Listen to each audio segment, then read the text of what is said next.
আপনাদের এই যৌবন দেওয়া হয়েছে আল্লাহর জমিনে আল্লাহর কোরআনের রাজ কায়েমের জন্য। আপনারা যদি আপনাদের এই যৌবন আল্লাহর কোরআনের রাজ কায়েমের জন্য বিলীন করে দেওয়ার প্রতিজ্ঞা নিয়ে কোরআনের পতাকা তলে ঐক্যবদ্ধ হতে পারেন, তাহলে এই দেশে কোরআনের বিজয় ঠেকানোর দুঃসাহস কারো নয়। আমরা কোরআনের পথে থাকতে পারবো তো?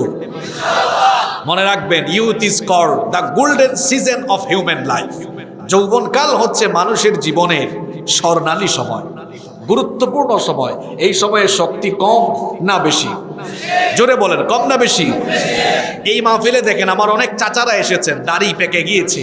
তারাও এক সময় যুবক ছিলেন, আজকে বয়সের ভারে তারা নজ্জ হয়ে গিয়েছেন। আমার ভাইয়েরা, যুবক ভাইয়েরা, এক সময় আপনারাও বুড়া হয়ে যাবেন। এই যৌবন যদি চলে যায় আর কোনোদিন সেটা ফিরে আসবে? আসবে না। মনে করেন কেউ 2-3 হাজার কোটি টাকা নিয়ে